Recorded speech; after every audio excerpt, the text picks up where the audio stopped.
Հաջորդ քննարկվող հարցը զինվորական ծառայության եւ զինծառայողի կարգավիճակի մասին օրենքում փոփոխություններ կատարելու մասին, զինվորական ծառայության եւ զինծառայողի կարգավիճակի մասին օրենքում լրացումների փոփոխություններ կատարելու մասին, 2024 թվականի հունվարի 16-ի 23-ն օրենքում փոփոխություն կատարելու մասին, պետական տուրքի մասին Հայաստանի Հանրապետության օրենքում փոփոխություն եւ լրացում կատարելու մասին եւ Հայաստանի Հանրապետության քրեական օրենսգրքում լրացում կատարելու մասին, օրենքների նախագծերի փաթեթի վերաբերյալ Հայաստանի Հանրապետության կառավարության առաջարկությունների մասին է, զեկուցող Պաշտպանության նախարար պարոն Պապիկյան, խնդրեմ։ Շնորհակալություն, մեծարգո փոխվարչապետ, հարգելի գործընկերներ, օրենքի նախագծերի համաձայն առաջարկվում է սահմանել 24 ամսից պակաս ժամկետով պարտադիր զինվորական ծառայություն անցնելու հնարավորություն, 1 ամիս ժամկետով ծառայություն անցնելու դեպքում 20 միլիոն դրամ եւ 6 ամիս ժամկետով ծառայություն անցնելու դեպքում 15 միլիոն դրամ պետական բյուջե վճարելու պայմանով։ Պարտադիր զինվորական ծառայություն անցնելու սահմանային առավելագույն տարիքը 27-ի փոխարեն սահմանել 37 տարեկանը։ Մինչև 18 տարին լրանալը կամ զորակոչային տարիքում ՀՀ քաղաքացիություն ստացած եւ մինչև ՀՀ քաղաքացիություն ստանալն այլ պետությունում զինվորական ծառայություն չանցած կամ 1 տարուց պակաս ժամկետով ծառայություն անցած քաղաքացիների համար ՀՀ զինված ուժերում օրենքով սահմանված 24-ամյա ծառայության ժամկետը փոխարինել 12 ամսյա ժամկետով ծառայությամբ, ինչպես նաև այդ ժամկետով ծառայության չզորակոչվելու դիմաց նախատեսել 2.5 միլիոն դրամ պետական բյուջե վճարելու պարտականություն։ Մինչև 16 տարին լրանալը զինվորական հաշվառման տարիքի մասին է խոսքը, ՀՀ քաղաքացիությունից դուրս գալու համար արական սեռի քաղաքացիների համար դիմում ներկայացնելու պետական տուրքի գումարը սահմանել 15 միլիոն դրամ։ Օրենքների նախագծերի քննարկման արդյունքներով փաստվել է, որ նախագծերն ընդհանուր առմամբ կարիք ունեն պատշաճ նորմատիվ կարգավորումների եւ օրենսդրական տեխնիկայի կանոնների ապահովման նպատակով լրամշակման, միաժամանակ առկա են մի շարք սկզբունքային առաջարկություններ, որը ես կնշեմ, հավելեմ նաև, որ նախաձեռնությունը ազգային ժողովի падգամավոր Հայկ Սարգսյանինն է եւ այն քննարկում է անցել նաև միջգերատեսչական հարթակում, ինչպես նաև անցել է նաև նախարարական կոմիտեով եւ ըստ այդմ ձևակերպվել է հետեւյալ առաջարկությունները կրճատ ժամկետով ծառայությունը սահմանել 1 ամսվա դեպքում 24 միլիոն դրամ եւ 4 ամսվա դեպքում 18 միլիոն դրամ։ Յուրաքանչյուր զորակոչի հայտարարման մասին կառավարության որոշման մեջ սահմանել տվյալ զորակոչին համապատասխան կրճատ ժամկետով ծառայություն անցնելու դիմումների առավելագույն քանակը եւ դիմումների ներկայացման կարգը։ Պարտադիր զինվորական ծառայություն անցնելու առավելագույն սահմանային տարիքը նախատեսել 32 տարեկանը, իսկ պետական տուրքի մասին օրենքում փոփոխության փոխարեն պաշտպանության մասին օրենքում նախատեսել մինչև 16 տարին լրանալ արական սեռի քաղաքացիների կողմից օրենքի ուժով Հայաստանի Հանրապետության նկատմամբ 15 միլիոն դրամ գումարի չափով հանրային իրավական դրամական պարտավորություն, որը դադարում է արական սեռի քաղաքացուն զինվորական հաշմարման վերցնելու փաստի ուժով կամ հօգուտ պետական բյուջեի վճարմամբ ՀՀ քաղաքացիությունից դուրս գալու դեպքում։ Այս առաջարկները քննարկվել են падգամավորի հետ եւ պարոն Հայկ Սարգսյանը ըստ էության համաձայն է այս փոփոխություններին եւ առաջիկայում մեր հաստատումից հետո այն կքննարկվի նաեւ ազգային ժողովում, հաշվի առնելով, որ փաթեթը բավականին լայն է եւ զգայուն է ու անդրադառնում է հանրային բոլոր շերտերին, շատ կարեւոր է, որ այն նաեւ պատշաճ քննարկում անցնի ազգային ժողովում։ Շնորհակալ եմ։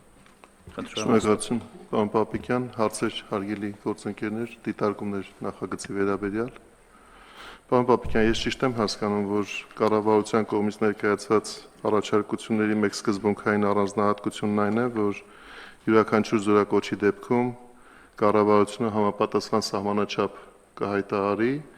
եւ սա նաեւ թույլ կտա գնահատել այս միջոցառման արդյունավետությունը կամ կառավարել այն ռիսկերը, որոնք կարող են առաջանալ նման շատ զգայուն, ինչպես դուք նշեցիք, եւ էական փոփոխությունների պարագայում։ Այո, պարոն Խաչատրյան, դուք շատ ճիշտ եք, այս կետը մեզ համար սկզբունքային էր այն առումով, որ չնայած բարեփոխումը նպատակ ունի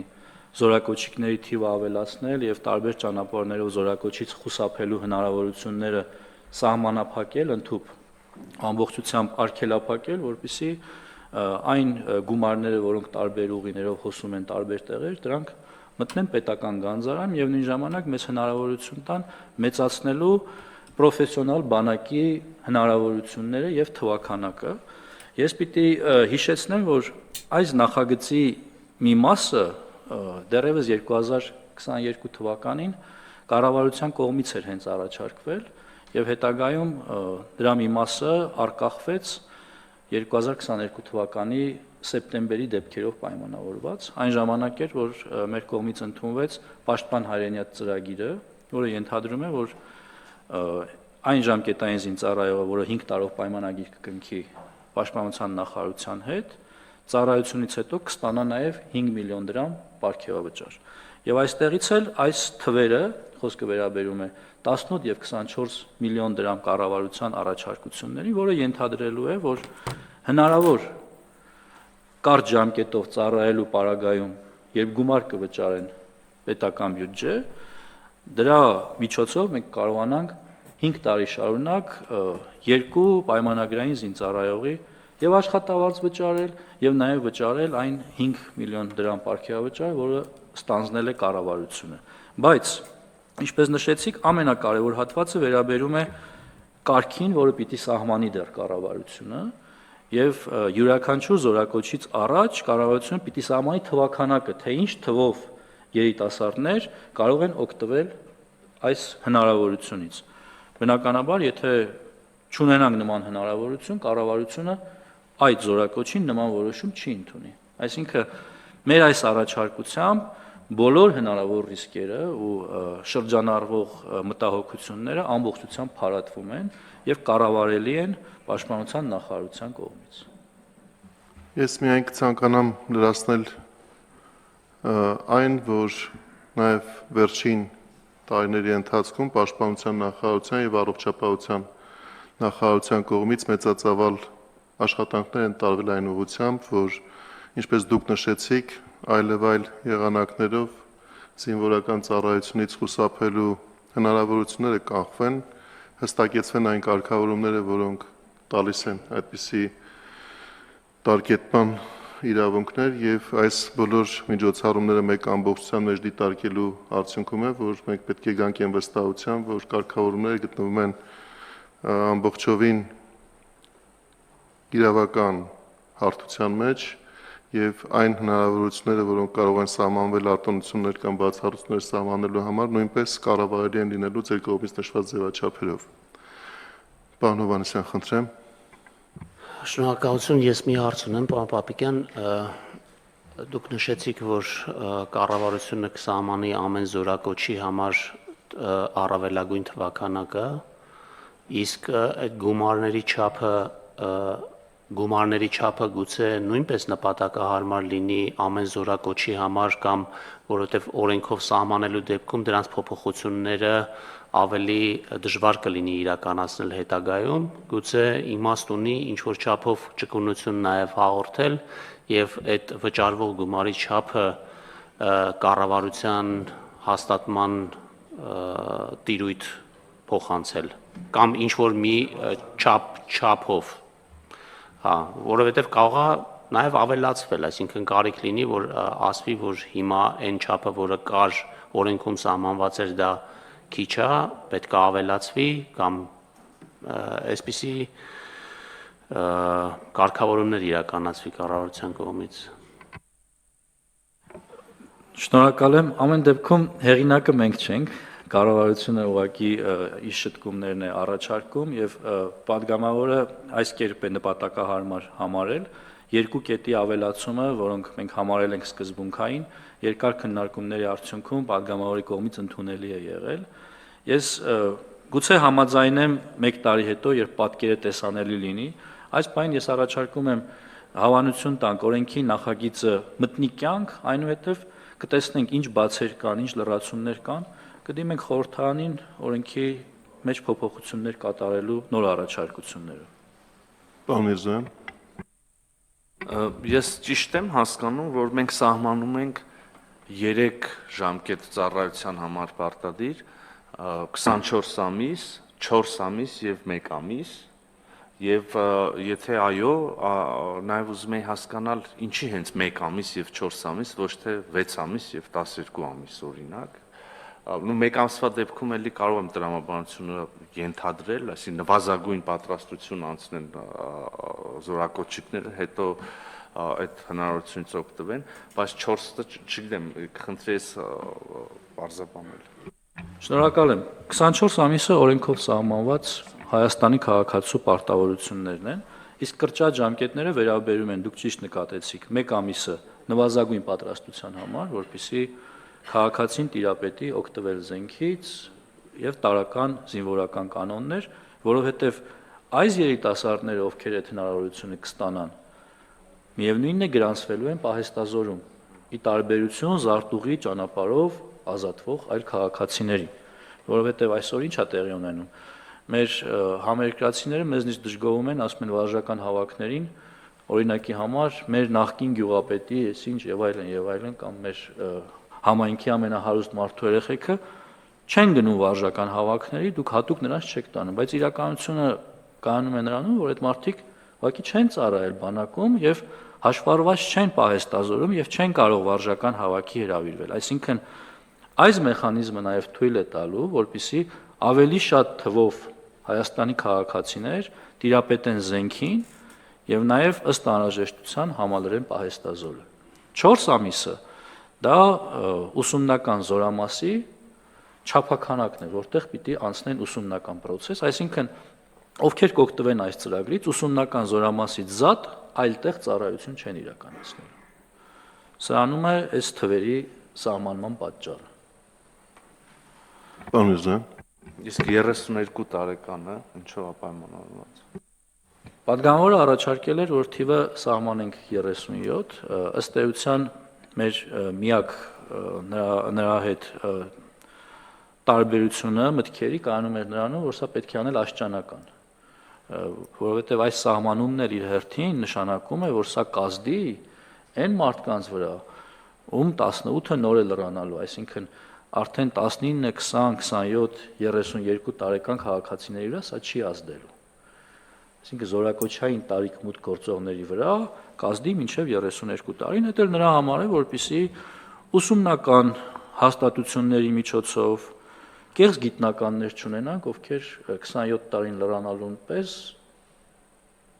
ազատվեն զինվորական ծառայությունից, այլ ունենան պարտականություններ եւ օգտվեն մեր ծրագրերից միայն իրական գիտնականներ, օրինակ։ Պարոն Միրզոյան, Այսինքն մարդիկ նախկինում սահմանված 27-ի շեմն ենք դարձնում 32 եւ մարդիկ զինապարտեն մինչեւ 32 տարեկան, ոչ թե պայմանագրային ծառայության վերց, որտեղ այնտեղ էլ շեմ ունենք, չէ՞։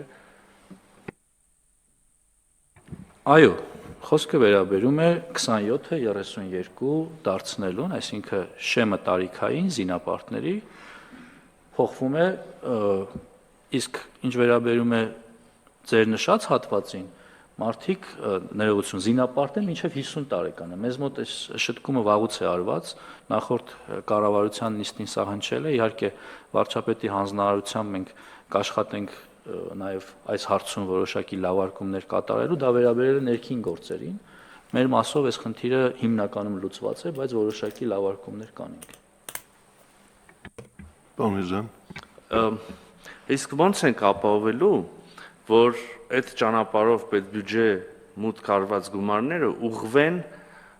պայմանագրային զինծառայողների թվի ավելացմանը եւ նրանց աշխատավարձերին, որովհետեւ եթե մենք չերաշխավորենք, որ այդ գումարը գնում է դրան, սոցիալական արդարության հետ կապված բազմաթիվ հարցեր կառաջանան։ Իսկ հիմա պատասխանը ակնհայտ է, դա արվում է էլի բանակի համար եւ էլի զինծառայողներ են ապահովում։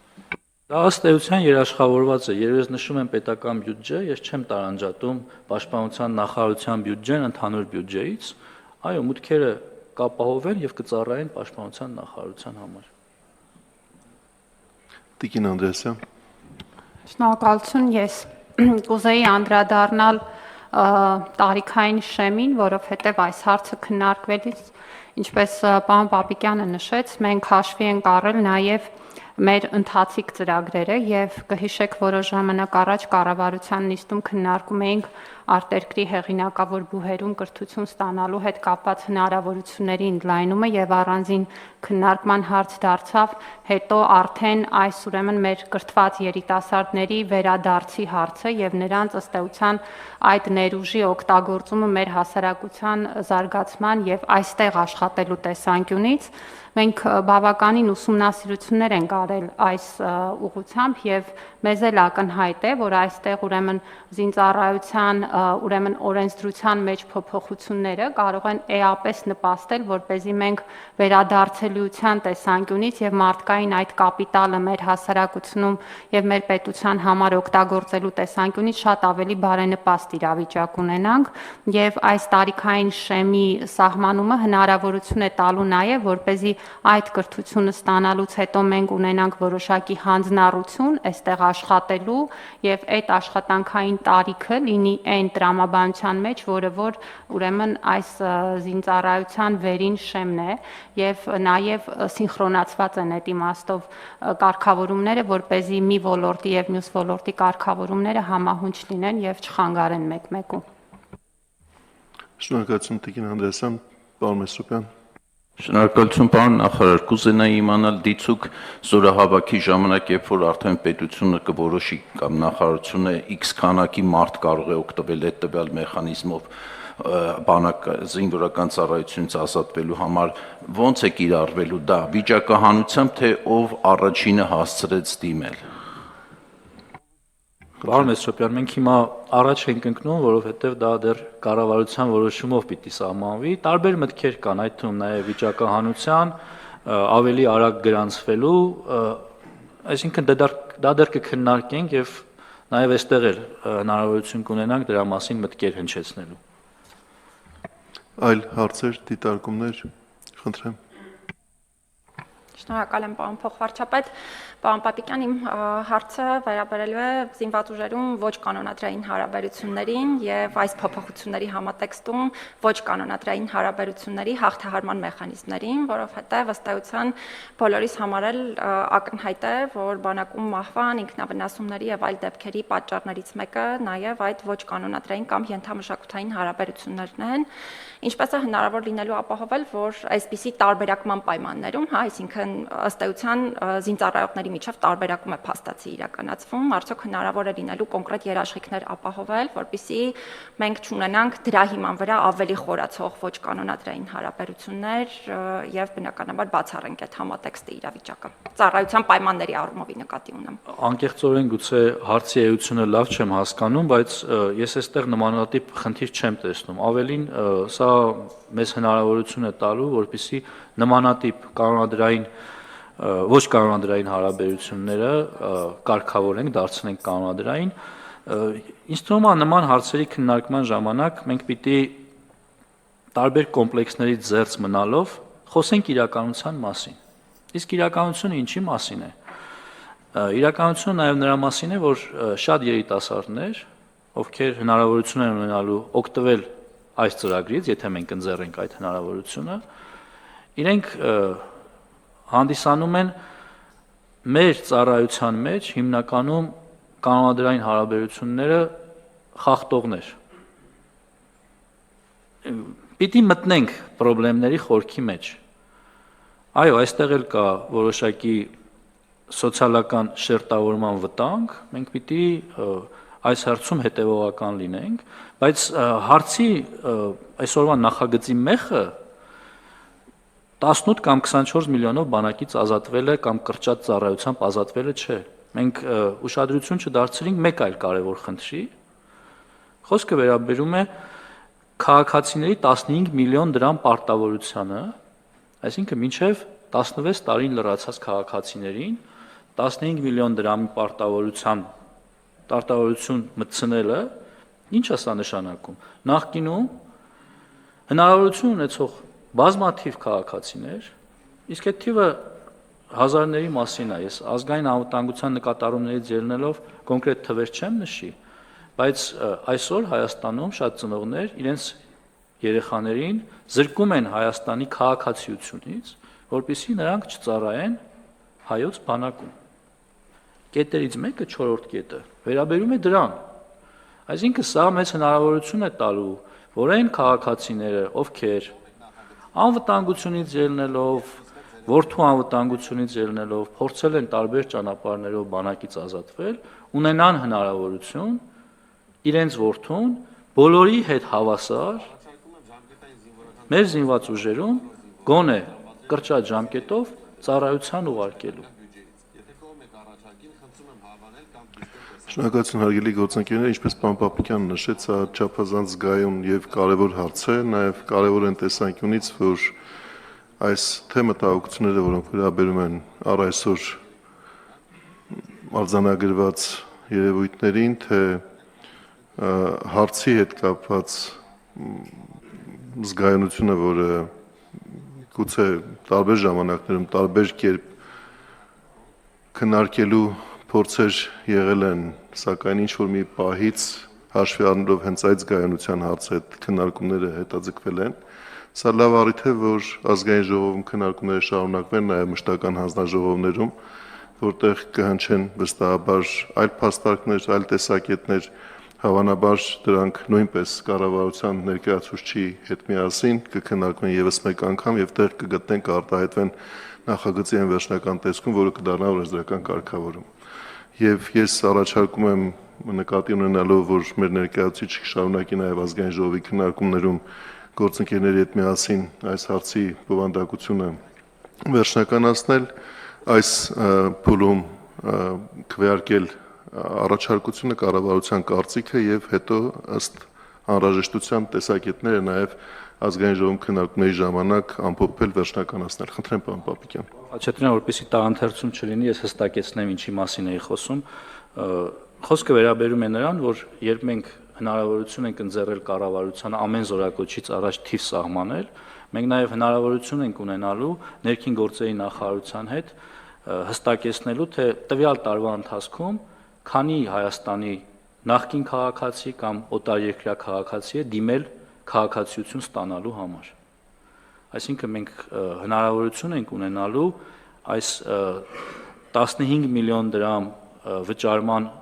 արգելանքի միջոցով նախ պակասեցնել արտահոսքը մեր պատանիների, բայց միևնույն ժամանակ մյուս մասով օրենքի հնարավորություն ենք տալու նախկինում քաղաքացիությունից հրաժարվածներին վերադառնալ եւ իրենց պարտքը թեկուզ կրճատ կատարել հայրենիքի առաջ։ Այսինքն այս թվերից ելնելով նաև մենք կսահմանենք տարբեր զորակոչերի ժամանակ ըստ զորակոչի նաև մեր թվաքանակները։ Շնորհակալ եմ։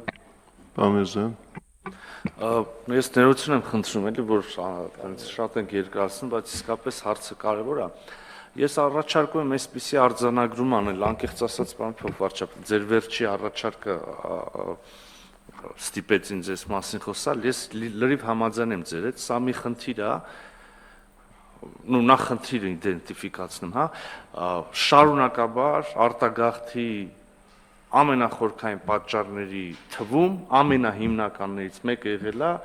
Արական սեռի զավակին բանակից ուրեմն զինվորական ծառայությունից խուսափելու ինչ-որ հնարավորություն ստեղծելը, հա, սա է հիմնական մոտիվացիաներից մեկը եղել։ Եվ նաև մենք բոլորս էլ, եւ սա վերջին 1 տարվա, 2 տարվա բան չի, 30 տարվա պատմությունա, գիտենք, որ զարտուղի ճանապարհներով եւս արտագաղթը մի միջոց եւ նաև կան այլ զարտուղի ճանապարհներ նույն խնդիրը լուծելու առանց արտագաղթելու, հա, հիվանդություններով կլինի, որևէ կրթությունով կլինի, որևէ կերպ։ Եվ այս խնդիրը հասարակությունն էլ է քաջատեղյակ խնդրին, բոլոր պետական կառույցներն էլ, եւ այս խնդիրը մի թեմա է, սա, որի մասին տարիներ շարունակ խոսվել է եւ դիտարկվել են նաեւ այս տեսակ լուծումներ, առաջարկվող լուծումները եւս, բայց երբեք լուծման չենք գնացել, որևէ կառավարություն չի գնացել լուծման։ Հիմա շարունակելով ձեր միտքը, գուցե եւ կարգավորումները վերջնական չեն, իդեալական չեն, բայց պետքա կարծում եմ համարձակություն ունենալ եւ փորձել գնալ լուծման, որովհետեւ չլուծելով խնդիրը չի վերացել, այսինքն այնպես չի, որ մենք չենք արել այս կարգավորումները եւ դրանից ինչ որ չգիտեմ, իներցիայով կամ աստիճանաբար խնդիրը մեղվվել է կամ ինչ, ոչ այդ նույն խնդիրը կա, մենք միշտ խոսել ենք եւ բոլորը մշտապես խոսել ենք եւ ոչինչ չենք արել հաշվի առնելով այո զգայունությունը։ Ես միանում եմ ձեր առաջարկին, եկեք փորձենք անենք, հետո կհղկվենք։ եթե կարիք լինի։ Շնորհակալություն պարոն Միրզոյան, պետք է քվեարկենք նախագիծը հարգելի գործընկերները, ովքեր են դեմ կառավարության ձևակերպած կարծիքին ազգային ժողով ուղարկելու համար։ Դեմ չկա, որոշումը հաստատված է եւ անցնում ենք օրակարգի հաջորդ